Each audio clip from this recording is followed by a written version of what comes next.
तो अपना 9th का फर्स्ट चैप्टर क्या है केमिस्ट्री का? Matters in surrounding. Matters in surrounding means what you understand. पहले से आप पढ़ते आ रहे हो मैटर्स के बारे में। What is the matters? Matters क्या है?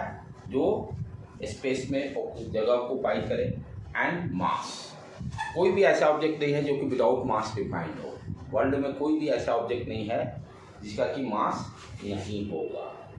तो जितना चीज़ जो भी आप देख रहे हो वाट एवर आँख से जितनी चीज़ें दिखाई दे रही हैं सारे के सारे क्या है? मैटर्स है, क्योंकि सारे में मास है और स्पेस में जगह ऑक्यूपाई कर रहा है। जैसे ये बोतल है, इसका भी मास है, ये भी स्पेस में जगह ऑक्यूपाई कर रहा है। खुद मैं खड़ा हूँ, मेरा मास डिफाइंड है, मैं स्पेस में मैं अपना ये जगह ऑक्यूपाई कर रहा हूँ। कोई ऐसा ऑब्जेक्ट नहीं, टेबल चेयर कुर्सी जितना आप देख रहे हो, whatever you are looking from your eyes, everything is matters. सारे के सारे क्या है? मैटर्स है। शुरू से ही पढ़ते आ रहे हैं हम लोग 6-7 क्लास से ही। अब लेकिन यहाँ पर हम लोग को 9th में क्या पढ़ना है? मैटर्स के कैरेक्टरिस्टिक्स के बारे में। क्या उसका गुण है? What are the properties? Matters कैसे दिखने में लगता है? एक्टिविटी के थ्रू हम कैसे जस्टिफाई कर सकते हैं कि मैटर्स कैसा है? सॉलिड है, सॉलिड रॉड जैसा है कि स्मॉल पार्टिकल्स जैसा है? वो सारे एक्सपेरिमेंट के थ्रू एक्टिविटी जो आपको एनसीईआरटी में दिया हुआ है उसको हम लोग डिस्कस करेंगे। तो पहले के टाइम में क्या बताया जाता था कि जितने भी ऑब्जेक्ट हैं वर्ल्ड में वो फाइव थिंग्स से बने हुए हैं। क्या क्या दिया हुआ बेटे?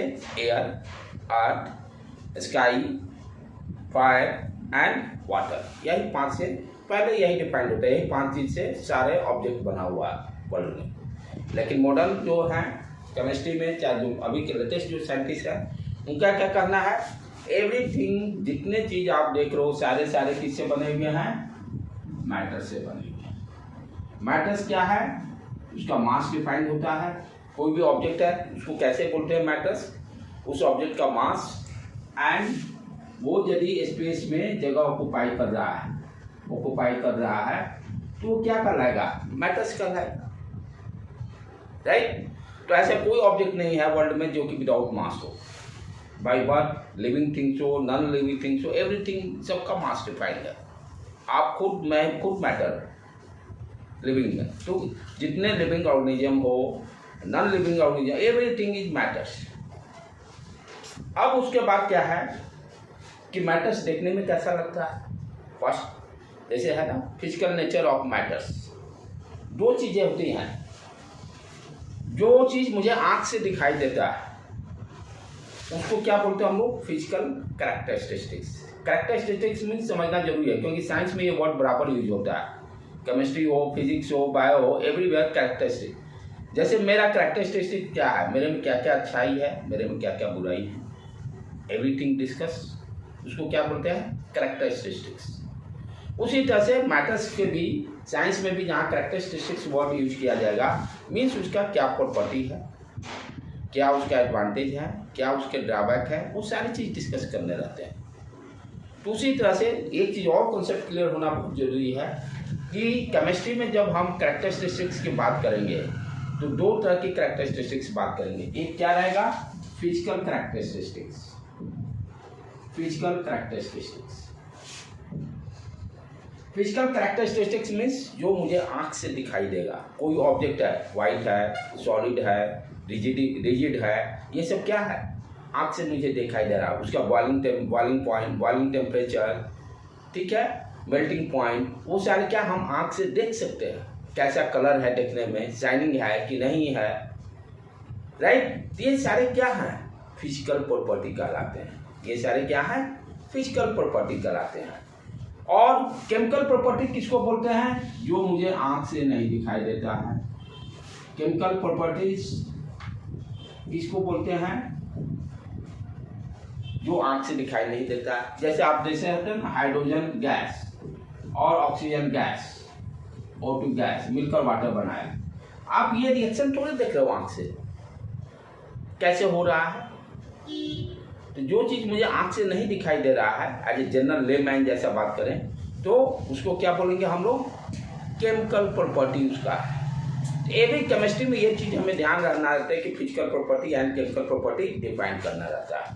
यहाँ पे हमें क्या डिफाइन करना है, मैटर्स के बारे में। तो मैटर्स के बारे में फर्स्ट हम लोग देखेंगे फिजिकल कैरेक्टरिस्टिक्स उसका कैसा है, कैसा दिखाई देता है। फर्स्ट क्या दिया हुआ है आपका कि फर्स्ट पॉइंट क्या कैरेक्टरिस्टिक्स दे रहा है, matter is a made of small particles. Matters क्या है, स्मॉल पार्टिकल से बना हुआ। फर्स्ट कैरेक्टरिस्टिक्स इसका हुआ। हाउ टू जस्टिफाई, इसको कैसे जस्टिफाई करेंगे हम लोग कि भाई स्मॉल पार्टिकल से बना हुआ। कोई कह सकता है भाई सॉलिड है, ये सॉलिड डस्ट, ये फोन है, ये सॉलिड है, सॉलिड जैसा दिखाई देता है, कंटिन्यूअस बॉडी जैसा दिखाई देता है। पेन है, कंटिन्यूअस बॉडी जैसा दिखाई दे रहा है, आपको टांग से कंटिन्यूअस बॉडी दिखाई दे रहा है। तो कोई कह सकता है नहीं सर, मैटर्स जो है कंटिन्यूअस बॉडी है, जैसे पेन कंटिन्यूअस बॉडी दिखाई दे रहा है। समवन से नहीं सर स्मॉल पार्टिकल्स है, जैसे सैंड क्या है, छोटे छोटे पार्टिकल से बना हुआ है। चॉक को क्रश कर दो, छोटे छोटे पाउडर से बना हुआ है। तो वी कैन से सैंड जो है वो आपका स्मॉल पार्टिकल से बना हुआ है। किसको माने, दोनों सही है भाई। यहाँ हम देखते हैं तो क्या देखते हैं, कंटिन्यूअस बॉडी है मैटर्स। ये भी पेन क्या है, इसका मास है, स्पेस में जगह ऑक्यूपाई कर रहा है, तो ये मैटर्स हुआ। और देखने में कैसे दिखाई दे रहा है, कंटिन्यूअस बॉडी है। तो मुझे लेकिन साइंस में बोलने से नहीं होता, उसको जस्टिफाई करना पड़ेगा। Why you are saying continuous, why you are saying small particles. तो इसके लिए एक्टिविटी करना पड़ा, एक्सपेरिमेंट करके देखा गया कि है क्या, कि कंटिन्यूअस बॉडी है कि स्मॉल पार्टिकल्स है। तो वही आपके जो एक्टिविटी जो दिया हुआ है एनसीईआरटी में, फर्स्ट एक्टिविटी जो है वो क्या दे रहा है, इसको जस्टिफाई करने के लिए कि कंटिन्यूअस बॉडी है कि स्मॉल पार्टिकल से बना हुआ। हाउ टू जस्टिफाई, इसने क्या किया है, एक बीकर में पानी लिए, वाटर, और इसको वॉल्यूम को मेजर करके रखा, इतना वॉल्यूम है इस वाटर का, इस बीकर में। अब इसमें क्या किया कि स्पून से शुगर को डाल दिए, ठीक है। शुगर डालने के बाद इसको क्या किए, इसको स्टीयर किए, मिलाने के बाद भी हम लोग क्या देखते हैं कि वाटर का वॉल्यूम बीकर में इंक्रीज नहीं कर रहा है। इंक्रीज करना चाहिए था, क्योंकि वाटर भी क्या है, एक मैटर है, शुगर भी क्या है, एक मैटर है। इसका वॉल्यूम मान लो जैसे 1/2 लीटर है फॉर एग्जाम्पल, यहाँ तक जब शुगर हम 100 ग्राम मिला रहे हैं तो थोड़ा तो इंक्रीज करना चाहिए। लेकिन एक्सपेरिमेंटली क्या देखा जाता है, वॉल्यूम इंक्रीज नहीं कर रहा है, 1/2 लीटर है। तो व्हाट यू आर, इससे क्या एक्सपेरिमेंट से मुझे निकल रहा है कि जो शुगर मिलाया गया था रियल में तो वॉल्यूम इंक्रीज करना चाहिए था, लेकिन इंक्रीज नहीं कर रहा।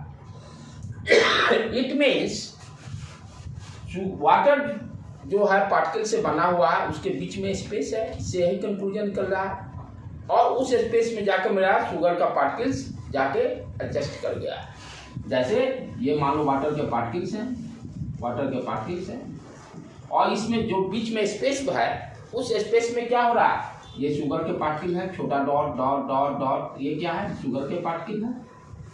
तो वॉल्यूम नहीं करने का मतलब वो गया कहाँ तक, वो शुगर गया कहाँ, उसको जस्टिफाई करना पड़ेगा। मास डेफिनेटली इंक्रीज किया हुआ, यहाँ वॉल्यूम नहीं इंक्रीज कर रहा है। तो क्या देखा गया कि जो वाटर के मॉलिक्यूल्स हैं, जो बड़े बड़े गोले से मैं दिखा रहा हूँ, उसके बीच में छोटा डॉट जो है शुगर का पार्टिकल उस स्पेस में जाकर बैठ गया। It means what conclusion, particle के बीच में स्पेस है, मैटर्स के जो पार्टिकल्स हैं उनके बीच में स्पेस है, और उस स्पेस के बीच में शुगर जाके फंसा हुआ है। दूसरा एक्सपेरिमेंट, अब तो यहाँ से क्या निकला भाई कि पार्टिकल्स के बीच में जो मैटर्स होंगे, पार्टिकल के बीच में स्पेस भी रहेगा। यहाँ से तो क्लियर हुआ भाई पार्टिकल से बना हुआ है, राइट, क्योंकि वॉल्यूम इंक्रीज नहीं किया। वॉल्यूम इंक्रीज कंटिन्यूअस बॉडी रहता तो इसको यदि हम डालेंगे तो क्या होना चाहिए था, वॉल्यूम इंक्रीज करना चाहिए था। आर्किमिडीज प्रिंसिपल में हम लोग देखते हैं वॉल्यूम डिस्प्लेस होता है, लेकिन यहाँ तो हुआ नहीं। तो सिर्फ इस एक्सपेरिमेंट से क्या कंक्लूजन निकला भाई, पार्टिकल से बना हुआ पहला चीज। और पार्टिकल के बीच में स्पेस है, पार्टिकल के बीच में स्पेस है। दूसरा फिर कैरेक्टरिस्टिक्स क्या देखा है भाई, वो पार्टिकल कितना छोटा है। यदि मैटर्स पार्टिकल से बना हुआ है तो what is the size of the particles, what is the size of the particles, how many particles, कितने पार्टिकल्स होंगे, हाउ टू अंडरस्टैंड। इसके लिए फिर नेक्स्ट एक्सपेरिमेंट किया गया। वो क्या किया गया कि नेक्स्ट एक्सपेरिमेंट किस लिए भाई, स्मॉल पार्टिकल का साइज कितना होगा, कितने पार्टिकल्स हो सकते हैं। तो जैसे मान लो फॉर एग्जाम्पल फिर एक वाटर लिया गया, वाटर लिया गया और इसमें स्मॉल ड्रॉप इंक का इसमें डाल दिया गया, स्मॉल ड्रॉप इंक का डाल देने से और उसको स्टीयर किया गया। क्या देखा जा रहा, पूरा वाटर ब्लू हो जा रहा है। कितना, एक ड्रॉपलेट डाला गया है और पूरे वाटर को ये क्या कर दे रहा है, ब्लू कर दे रहा है। आप इमेजिन कर सकते हो कि कितने एक स्मॉल ड्रॉपलेट पूरे पानी को, वाटर को ब्लू कर रहा है। It means there are so many small particles, millions of particles, we can't expect. एक छोटा सा बूंद डालने से पूरा पानी का कलर चेंज हो जा रहा है। तो आप इमेजिन कर सकते हो कि कितना उसके पार्टिकल्स होंगे एक ड्रॉपलेट में, इनके lots of many, so many small particles, जो कि एनसीईआरटी में आपका दिया हुआ है 1.12 में। How small are these particles, experiment से डिस्क्राइब किया। यहाँ पर दूसरा तरीका से एक बीकर में लिया गया है, थोड़ा सा उसका डाल के फिर दूसरे में, तब भी कलर देखा जाता है, कलर चेंज नहीं हो रहा है। सेम दूसरे तरीके से भी इसको एक्सप्लेन कर सकते हैं, इंक से भी कर सकते हैं। तो अभी तक क्या देखे, मैटर्स जो है किससे बना और लुक्स देखने में कैसा है, स्मॉल पार्टिकल्स। दूसरा प्रॉपर्टी क्या देखे, दोनों के बीच में, पार्टिकल के बीच में स्पेस रहता है। थर्ड पॉइंट क्या देखे, साइज क्या होगा, very small, many particles exist in single droplets, बहुत सारे पार्टिकल्स एग्जिस्ट करेंगे। ठीक है, अब नेक्स्ट उसके बाद क्या है कि जो मैटर्स हैं, ये तो हो गया भाई, समझ गए मैटर्स स्मॉल पार्टिकल से बना हुआ है। उसके स्टेट्स क्या होंगे, मैटर्स के स्टेट्स क्या होंगे, मैटर्स के स्टेट्स क्या होंगे। नेक्स्ट कैरेक्टरिस्टिक्स, मैटर्स का स्टेट क्या होगा। First state solid, second liquid, third gas और चौथा प्लाज्मा। जो लेटेस्ट जो है, लेटेस्ट क्या है, ये भी पुराना हो गया है, ये भी पुराना, लेकिन एनसीईआरटी में आपको फर्स्ट सेकंड तक का के पढ़ना, लेकिन नॉलेज के लिए आपको रखना है प्लाज्मा। चौथा स्टेट भी आ गया है प्लाज्मा। तो मैटर्स के 4 स्टेट्स है, मैटर्स को 5, पांचवा कौन सा है, अच्छा बोसॉन आइंस्टाइन, अच्छा ठीक है। तो अभी तक 3 ही एनसीईआरटी के अकॉर्डिंग हम लोग को पढ़ना है, सॉलिड, लिक्विड, गैस। प्लाज्मा किस तरह का है, जहाँ पर लाइटनिंग टाइप से होगा ना, स्पार्क जहाँ होता है वहाँ पर प्लाज्मा का कॉन्सेप्ट है। ठीक है, लेकिन मेनली हम लोग फोकस किस पे करना है, किस स्टेट पर, सॉलिड, लिक्विड, गैस। यदि मैटर सॉलिड होगा तब क्या होगा, व्हाट आर दी कंडीशंस, जब लिक्विड होगा तब क्या होना चाहिए कंडीशंस, गैस होगा तब क्या है, ये बचपन से हम लोग पढ़ते आ रहे हैं। यदि मैटर सॉलिड होगा तो डेफिनेटली क्या होगा, उसका वॉल्यूम फिक्स होगा, साइज फिक्स होगा, राइट। सॉलिड होने पर volume fix and size fix, size fix, volume fix and size fix, right बेटे। यदि मैटर सॉलिड स्टेट में रहता है तो दोनों वॉल्यूम भी फिक्स रहेगा और साइज भी फिक्स रहेगा। फिर उसके बाद लिक्विड यदि रहता है, वॉल्यूम फिक्स, साइज फिक्स नहीं रहेगा, वॉल्यूम फिक्स एंड साइज, यानी ग्लास में डालेंगे तो ग्लास जैसा हो जाएगा, यदि मिल्क है ग्लास में डालेंगे तो ग्लास का शेप धर लेगा। फिर दूसरे बर्तन में रखते, जिस शेप का बर्तन रहेगा आपका, उस शेप का वो लिक्विड अपना शेप, यानी शेप यहाँ पर फिक्स नहीं रहेगा, लेकिन वॉल्यूम फिक्स रहेगा। यदि 1 ग्लास दूध यानी 250 मिलीलीटर आपने दूध लिया, किसी भी बर्तन में डालिएगा तो वॉल्यूम 250 मिलीलीटर ही रहेगा, वो चेंज नहीं करेगा, वॉल्यूम चेंज नहीं करेगा, राइट। अब दूध का पैकेट जैसे आप लेके आते हो सुधा का 1 लीटर का, अब बर्तन में रखोगे उसका शेप चेंज हो जाएगा, लेकिन दूध तो रहेगा 1 ही लीटर, दूध तो रहेगा 1 ही लीटर, शेप उसका चेंज हो गया। पॉलिथीन जो पैकिंग है, पैकिंग से जिस बर्तन में डाले वो शेप ढल लिया। तो ध्यान देने के बाद क्या होता है, वॉल्यूम फिक्स रहता है and size do not fix, size do not fix. तुम भी बेटे ध्यान से सुनते हो, राइट। गैस में क्या है, वॉल्यूम फिक्स, यहाँ ना वॉल्यूम फिक्स है ना साइज फिक्स है, ना वॉल्यूम फिक्स है ना साइज फिक्स है, राइट। तो यहाँ दोनों में से कोई फिक्स नहीं है, ना वॉल्यूम फिक्स रहेगा ना साइज फिक्स रहेगा। ये तो हुआ भाई स्टेट के बारे में। मैटर्स का स्टेट क्या है, 3 स्टेट्स जो एनसीईआरटी के अकॉर्डिंग आप लोग को 9th में पढ़ना है, solid state, liquid state and gas state. तीनों के बारे में हल्का हल्का हम लोग सिर्फ नॉलेज रखें। सॉलिड किसको बोलते हैं, लिक्विड किसको बोलेंगे, गैस किसको बोलेंगे।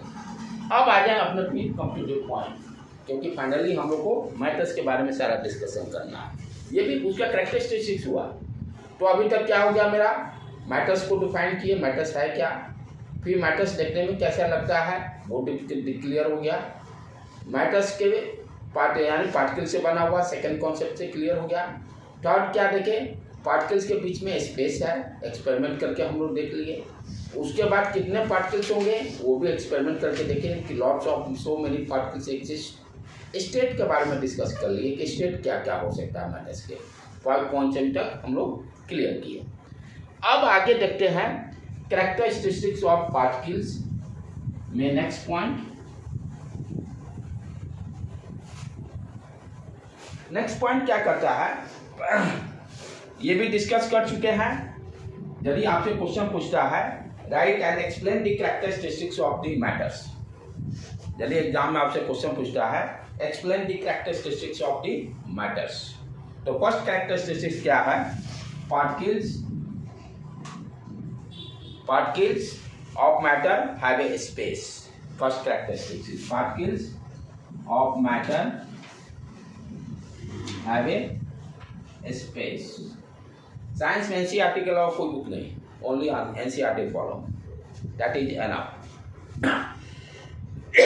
तो particles of matters have a space between them, particle के बीच में स्पेस रहेगा, पहला कैरेक्टरिस्टिक बिटवीन देम।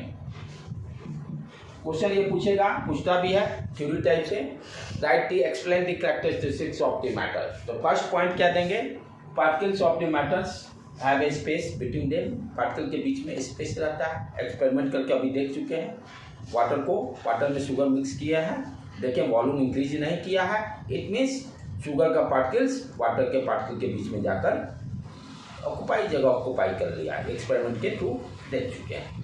दूसरा कैरेक्टरिस्टिक्स क्या दिया हुआ है, particles of matter are continuous moving, ये इस चीज को समझते हैं। सेकेंड कैरेक्टरिस्टिक्स, पार्टिकल्स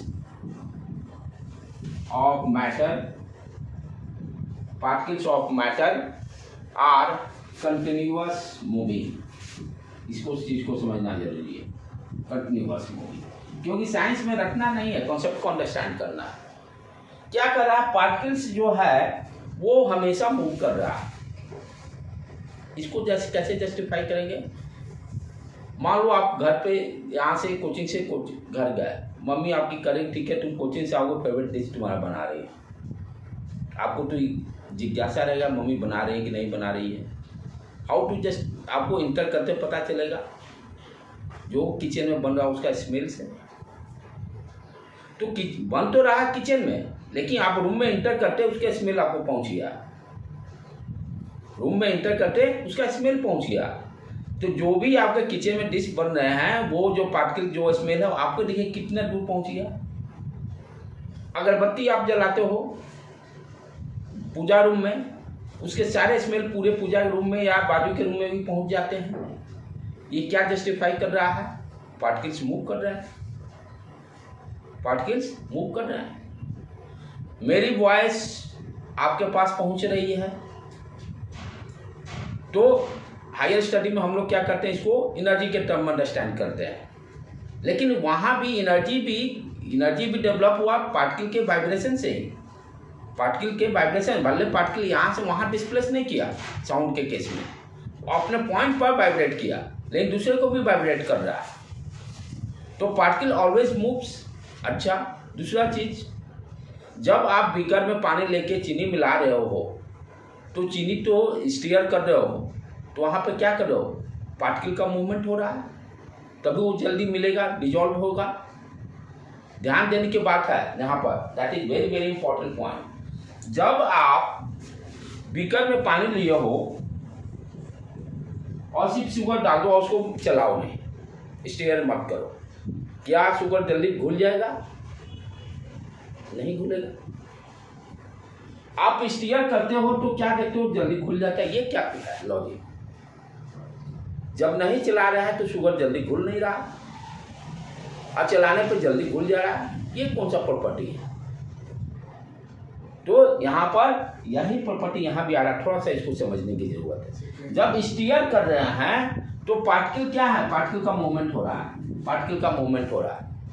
और पार्टिकल का मूवमेंट, जहाँ भी मूवमेंट वर्ड आएगा वहाँ पर किस टाइप की एनर्जी आएगी, काइनेटिक एनर्जी। जहाँ भी मोशन होगा, ऑब्जेक्ट का मोशन हो, पार्टिकल का मोशन हो, वहाँ पर किस टाइप की एनर्जी आती है, काइनेटिक एनर्जी।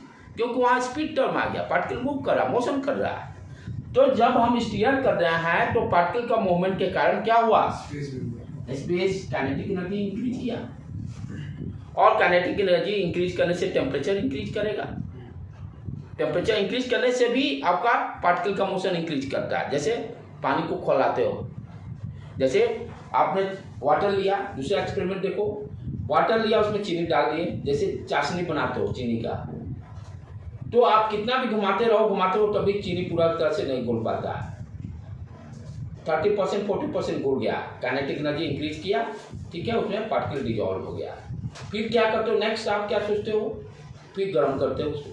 वायु आर क्यों गर्म कर रहे हैं, उसको बॉइलिंग कर रहे हैं। गर्म करने से क्या हुआ, फिर और स्पीड इंक्रीज करेगा पार्टिकल का।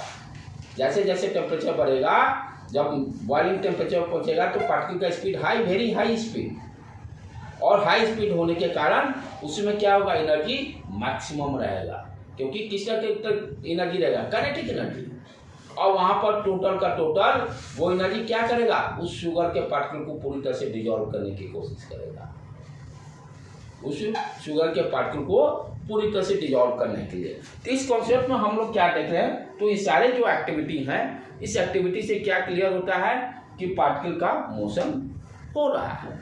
पार्टिकल का यदि मोशन नहीं होता तो कोई स्मेल मुझे सुगंध अच्छा स्मेल ना मुझे सुनाई नहीं दे, सूंघ ही नहीं पाएंगे, चाहे बुरा स्मेल भी नहीं हम लोग, यदि पार्टिकल का मोशन नहीं होगा तो चाहे उससे कितनी दुर्घटना हो सकती है। गैस किचन में उस स्मेल के कारण ही तो पकड़ में आता है कि लीक कर रहा है, तो वहाँ गैस का पार्टिकल का मोशन हुआ, यदि नहीं करेगा तो बहुत सारी दुर्घटनाएं हो सकती हैं, राइट। तो पार्टिकल का मोशन होना जरूरी भी है, और जितने लगभग सारे जो ऑलमोस्ट हम लोग देख ही रहे हैं लाइफ में, डेली लाइफ में पार्टिकल का मोशन हो रहा है, राइट। तो ये सारे दिए हुए हैं। टेम्परेचर तो हम लोग देखे, काइनेटिक एनर्जी कैसे कैसे इंक्रीज कर सकते हैं, स्टीयरिंग करके और टेम्परेचर बढ़ाकर, बॉइलिंग टेम्परेचर बढ़ाकर, ये सारा आपका दिया हुआ है। इसी में फिर और क्या है कि एक डिफ्यूजन प्रोसेस भी होता है, एनसीईआरटी में दिया हुआ है। एनसीईआरटी में दिया हुआ है टू डिफरेंट पार्टिकल्स जब इंटरमिक्स करते हैं तो they are on called diffusion. The intermixing of two different particles, intermixing of two different particles, जैसे water and sugar, different particles होगा, क्या होगा, डिफरेंट पार्टिकल्स हो गए, एक वाटर लिया एक शुगर लिया, तो जब डिफरेंट पार्टिकल्स को मिलाते हैं, मिक्सिंग करते हैं, उसको हम लोग क्या बोलते हैं, डिफ्यूजन। उसको क्या बोलते हैं, डिफ्यूजन है, उसको क्या, उस प्रोसेस को बोलते हैं डिफ्यूजन। ये भी दिया हुआ है, when different particle are mixed, तो that process is called diffusion process. तो दूसरा पहला कैरेक्टरिस्टिक क्या देखें, particles of matter have a space, particle के मैटर्स के बीच में, मैटर्स के जो पार्टिकल उनके बीच में स्पेस होगा। दूसरा कैरेक्टरिस्टिक्स क्या देखें हम लोग, पार्टिकल का मोशन होता है। ये एक दो एग्जाम्पल जब देगा तो एक्सप्लेन कर देंगे कोई भी, ठीक है। थर्ड कैरेक्टरिस्टिक्स, क्योंकि ये question this question is very very important, ये 1-2 नंबर में तो 3 नंबर में आ सकता है, राइट। और ये पूछता भी है हर क्या होगा, पार्टिकल्स मैटर्स जो है अट्रैक्ट टू ईच अदर, ये भी हम लोग देखते हैं एग्जाम्पल करके। Matters particles, matters the particles of matters, particles of third point, particles of matters attract to each other, attract to each other। अब जैसे यही मेरा पेन है, फोर्स लगा रहा हूं, टूट नहीं रहा। क्यों नहीं टूट रहा भाई? क्योंकि ये जो पेन बना हुआ जिस पार्टिकल से, वो सारे पार्टिकल एक दूसरे को अट्रैक्ट कर रहे हैं और फोर्स लगाने के बावजूद भी नहीं टूट रहा। कब टूटेगा? जब जिस फोर्स से पार्टिकल्स एक दूसरे को अट्रैक्ट कर रहे हैं उससे ज्यादा फोर्स लगाऊंगा तभी ब्रेक होगा। एक रबर लेता हूं, रबर को देखता हूं, उसको फोल्ड करने पे वो ब्रेक हो जा रहा, थोड़ी देर के बाद थोड़ा सा ज्यादा फोर्स लगाने पर। कोई भी ऐसा ऑब्जेक्ट नहीं है, यानी सारे ऑब्जेक्ट जो सॉलिड नेचर के हैं चाहे लिक्विड नेचर के भी हैं, वो सारे पार्टिकल्स के बीच में क्या है, फोर्स ऑफ अट्रैक्शन। और दूसरे तरीके से भी हम समझ सकते हैं। और क्या कॉन्सेप्ट है, पार्टिकल में देखिए हम क्या जानते हैं, हर पार्टिकल का मास है, एवरी पार्टिकल का मास है। ये चीजें यहाँ एक्सप्लेन नहीं किया हुआ, इसको फिजिक्स से भी एक्सप्लेन कर सकते हैं कि मैटर्स पार्टिकल से बना हुआ है, हर पार्टिकल का मास है, जहां पर मास होगा वहां पर ग्रेविटेशनल फोर्स लगेगा, force of attraction. Gravitational force इसी को बोलते हैं ना, दो मास के बीच में जो फोर्स लगता है, दो मास के बीच में जो फोर्स लगता है वो फोर्स का नाम क्या है, ग्रेविटेशनल फोर्स। तो जैसे आपके और मेरे के बीच में भी ग्रेविटेशनल फोर्स लग रहा, लेकिन अर्थ के रिस्पेक्ट में हमारा इतना कम मास है कि हम अट्रैक्ट नहीं हो पा रहे एक दूसरे से। फोर्स तो लग रहा डेफिनेटली, कोई भी ऐसा ऑब्जेक्ट नहीं है जहां मास है वहां पर ग्रेविटेशनल फोर्स नहीं होगा। एवरीवेयर ग्रेविटेशनल फोर्स एग्जिस्ट, और उस ग्रेविटेशनल फोर्स का क्या होगा नेचर, अट्रैक्टिव फोर्स। तो यहां से भी उसको जस्टिफाई कर सकते हैं कि मैटर्स के पार्टिकल जो हैं एक दूसरे से अट्रैक्ट कर रहे हैं। अट्रैक्ट करने की इसी को हम लोग केमिस्ट्री में क्या बोलते हैं, इंटरमॉलिक्यूलर फोर्स। इसको क्या बोलते हैं, इंटरमॉलिक्यूलर फोर्स, जो पार्टिकल के बीच में लगते हैं, जो पार्टिकल के बीच में लगते हैं उसको हम लोग क्या बोलते हैं, intermolecular force, intermolecular force, right. तो यहां से जस्टिफाई क्या हो रहा है थर्ड पॉइंट से, कि सारा जो मैटर्स के कोई भी पार्टिकल्स हैं सब एक दूसरे को अट्रैक्ट कर रहा है, और उस फोर्स का नाम क्या है, इंटरमॉलिक्यूलर फोर्स। ये आपके एनसीईआरटी में नहीं दिया, 10th क्लास में होगा, 11th में होगा। इंटरमॉलिक्यूलर फोर्स उसको बोलते हैं, इंटरमॉलिक्यूलर फोर्स उसको क्या बोलते हैं बेटे, इंटरमॉलिक्यूलर फोर्स। नेक्स्ट पॉइंट क्या देखें, तो 3 कैरेक्टरिस्टिक्स बहुत सारे इसमें एग्जांपल दिए हुए हैं। आयरन नेल, वो ज़्यादा आपका दूसरे ज़्यादा फोर्स ऑफ अट्रैक्शन ज़्यादा है, यानी सॉलिड जो होंगे उसमें फोर्स ऑफ अट्रैक्शन ज़्यादा रहेंगे। उसी तरह से चौक है, चौक का भी दिया हुआ है, चौक आसानी से टूट जाता है, तो उसमें फोर्स ऑफ अट्रैक्शन कम होगा, राइट, उसमें फोर्स ऑफ अट्रैक्शन कम होगा। इस तरह के जैसे रबर बैंड भी दिया हुआ है, हैमर ब्रेकिंग डैम डी, स्ट्रेचिंग। तो इस तरह से आपके एग्जाम्पल्स एनसीईआरटी में बहुत सारे दिए हुए हैं, राइट बेटे। अब दूसरा चीज हम लोग फिर क्या देखते हैं इसमें, स्टेट ऑफ मैटर्स जो डिस्कस किए थे उसी को थोड़ा सा अब आगे की तरफ बढ़ रहा है। स्टेट ऑफ मैटर्स ये तो हो गया भाई कैरेक्टरिस्टिक्स 3, ये 100% क्वेश्चन आते हैं। Write down the characteristics of matter. तो पहला क्या दोगे, पार्टिकल के बीच में स्पेस होता है। सेकेंड क्या दोगे, पार्टिकल का मोशन होता है। थर्ड पॉइंट की आप क्या इंक्लूड करोगे कि फोर्स ऑफ पार्टिकल के बीच में फोर्स ऑफ अट्रैक्शन लगता है, फोर्स ऑफ अट्रैक्शन चाहे अट्रैक्टिव फोर्स लगता है। ये 3 पॉइंट आपको देखे एग्जाम्पल, एक एक एग्जाम्पल तीनों में डाल के एक्सप्लेन करना होगा। अब नेक्स्ट क्या पढ़ना है हम लोग को, स्टेट ऑफ मैटर जो जस्ट थोड़ा सा डिस्क्राइब किए थे, अब थोड़ा सा यहाँ डिटेल्स में उसको हम लोग स्टडी करते हैं। स्टेट ऑफ मैटर्स में पहला सॉलिड से स्टार्ट करते हैं। जहाँ पे हम लोग कॉन्सेप्ट क्लियर किए कि उसका वॉल्यूम और साइज फिक्स होगा। अब देखो बहुत अच्छा चीज़ क्या दिया हुआ आपके एनसीईआरटी में, ध्यान से पढ़िएगा कि रबर बैंड है। रबर बैंड सॉलिड है कि नहीं है।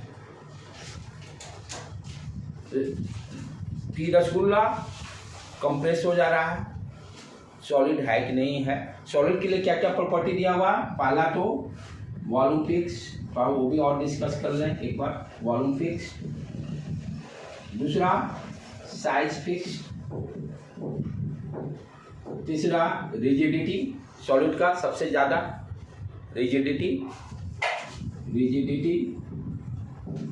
सॉलिड का सबसे ज़्यादा होता है, राइट। और कंप्रेसिबिलिटी निग्लिजिबल, कंप्रेसिबिलिटी सॉलिड का निग्लिजिबल। 4 पॉइंट कंप्रेसिबिलिटी सॉलिड के लिए निग्लिजिबल, सबसे कम सॉलिड में होगा कंप्रेसिबिलिटी, राइट बेटे।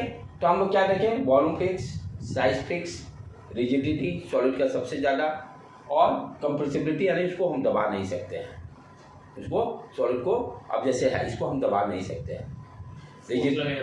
ना कितना भी फोर्स लगाएंगे तभी नहीं दब रहा है, बहुत हाई फोर्स लगाएंगे तभी दबेगा नहीं सॉलिड का रिजिडिटी, इसी को रिजिडिटी बोलते हैं, राइट। कंप्रेसिबिलिटी उसको दबाने पर कंप्रेस नहीं हो रहा है, रिजिडिटी में कठोर, बहुत कठोर है, हाई रिजिडिटी, राइट। कंप्रेसिबिलिटी क्या है, इसको कंप्रेस मैं कर रहा हूँ, दब नहीं रहा, ये कंप्रेसिबिलिटी हो गया। ये सारे कैरेक्टरिस्टिक्स हैं, ठीक है बेटे।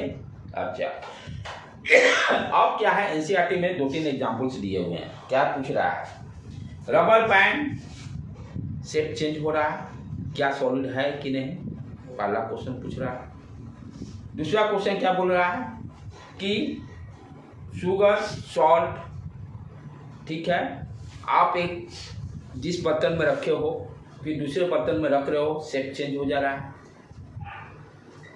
शुगर मान लो खरीद के आपने मार्केट से लाया, एक इसमें मैं रख दिया, ठीक है, एक इस बोतल में रख दिया, शेप चेंज, जैसा बोतल वैसा शुगर, कैसे, क्या शुगर तब सॉलिड होगा, उसका होगा तो यस बताना होगा, रीजन क्यों।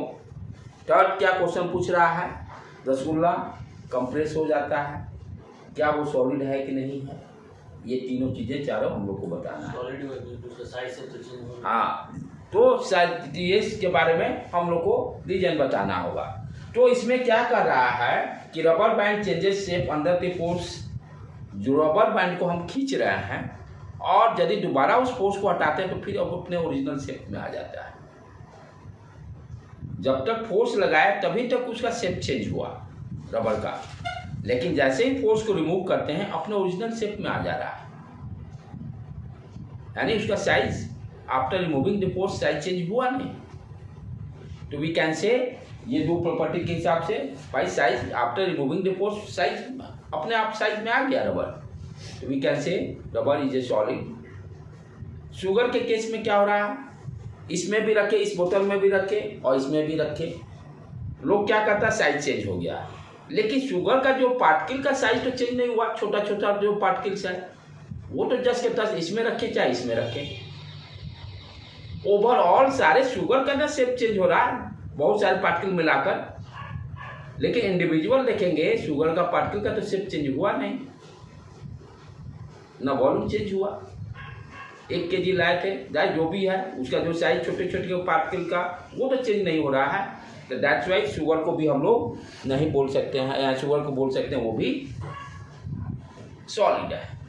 रसगुल्ला के में क्या हो रहा है, आप जैसे ही दबा के उसको फिर छोड़ते हो फिर ओरिजिनल रसगुल्ला अपने आ जाता है, उसमें क्या हुआ एयर पार्टिकल घुस जाते हैं, ओरिजिनल शेप में आ जाता है। जैसे ही आप कंप्रेस फोर्स हटाते हो रसगुल्ले को स्पंज वाले रसगुल्ला से ओरिजिनल शेप में आ गया। तो इसलिए सारे के सारे क्या हैं आपके सॉलिड हैं। ये क्वेश्चंस पूछे जाएंगे क्योंकि मैक्सिमम बच्चा घबरा जाता है कि रबर चेंज कर रहा शेप तो बोलेगा सॉलिड नहीं है, शुगर बोलेगा कि पार्ट को बोलेगा कि शेप भाई अलग अलग शेप में रखें शेप चेंज हो रहा है, यहाँ रसगुल्ला देखिए कंप्रेसिबल हो रहा है, लेकिन ये ध्यान नहीं रहेगा कि फोर्स हटाने के बाद फिर ओरिजिनल शेप में आ जा रहा है। तो ये सारे जो एग्जाम्पल्स मैंने बताए, ये सारे के सारे जो एग्जाम्पल्स क्या हैं, सॉलिड है। सारे के सारे एग्जाम्पल्स क्या है, सॉलिड है। उसी तरह से आप चलें लिक्विड के बारे में डिस्कस करें।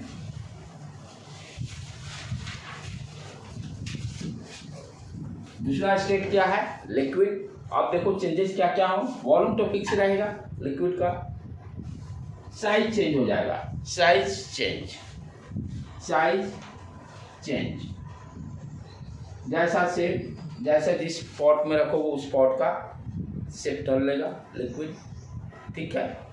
अब रिजिडिटी सॉलिड के रिस्पेक्ट में कम होगा, रिजिडिटी सॉलिड के रिस्पेक्ट में कम होगा, कंप्रेसिबिलिटी सॉलिड के रिस्पेक्ट में लिक्विड का ज़्यादा होगा।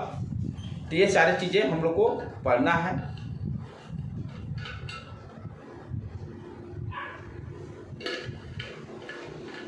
उसी तरह से डिफ्यूजन रेट भी पढ़ना है।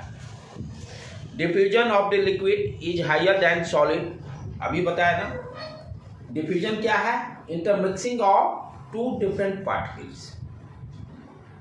Intermixing of two different particles is called diffusion. That process is called diffusion.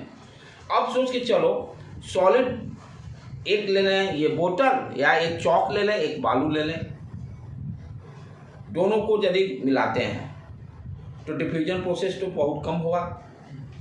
एक हम लोग दूध ले लें और पानी में ले लें, वो भी दोनों डिफरेंट हैं, वाटर लिक्विड के टर्म में समझे तो यहाँ पर डिफ्यूजन ज़्यादा हो रहा है। तो वी कैन से दैट कि आपसे जब एग्जाम में पूछेगा write the difference between solid, liquid and gas with respect to matters, तो एक और इसमें पॉइंट ऐड क्या हो गया, डिफ्यूजन वाला भी। डिफ्यूजन सॉलिड के केस में डिफ्यूजन कम होगा, लिक्विड के केस में डिफ्यूजन ज़्यादा होगा। क्लियर कॉन्सेप्ट समझ में आ रहा है, क्योंकि लिक्विड का इंटरमिक्सिंग आसानी से हो जाता है, सॉलिड का इंटरमिक्सिंग आसानी से नहीं होता है। तो 4 पॉइंट वॉल्यूम एक्सप्लेन करेंगे, सॉलिड लिक्विड जब भी एक्सप्लेन करेंगे। साइज चेंज हो रहा है, रिजिडिटी लिक्विड का कम होगा सॉलिड के रिस्पेक्ट में, कंप्रेसिबिलिटी आपका ज़्यादा होगा लिक्विड के केस में, डिफ्यूजन रेट लिक्विड का ज़्यादा होगा, डिफ्यूजन रेट ज़्यादा होगा। अच्छा, यहाँ पर और एक चीज़ ध्यान देखें, स्पेस की बात करें, मॉलिक्यूल्स के बीच का स्पेस या फोर्स ऑफ अट्रैक्शन जो लग रहा है, सॉलिड में ज़्यादा, सॉलिड में मॉलिक्यूल के बीच में स्पेस कम रहेगा, लिक्विड के केस में स्पेस ज़्यादा, फोर्स ऑफ अट्रैक्शन भी कम। ये सारे भी पॉइंट्स को हम लोग को ध्यान देना होगा, राइट बेटे। उसी तरह से अब चलें गैस। गैस के स्टेट में देखें क्या क्या है, वॉल्यूम वेरिएबल, ये भी चेंज करेगा, रिजिडिटी बहुत कम गैस के रिस्पेक्ट में। अच्छा, कंप्रेसिबिलिटी हाईली कंप्रेस्ड, गैस सबसे ज़्यादा कंप्रेसिबल है, और डिफ्यूजन सबसे ज़्यादा, जैसे हाइड्रोजन गैस और ऑक्सीजन गैस दोनों मिला दो वाटर, तो डिफ्यूजन रेट सबसे ज़्यादा गैस में रहेगा। तो एक इसको जाकर टेबल फॉर्म में लिखकर सारा कॉपी में नोट डाउन करना होगा, राइट बेटे। ये सारे सॉलिड इस तरह से टेबल आप बनाकर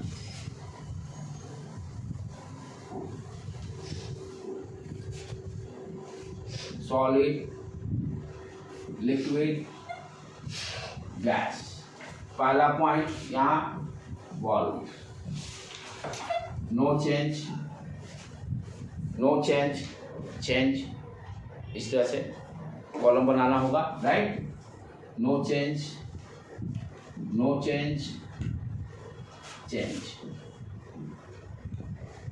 फिर size, second parameter size, no change या फिक्स साइज जो लिखना होगा। यहाँ पर साइज चेंज होगा, चेंज, यहाँ भी चेंज।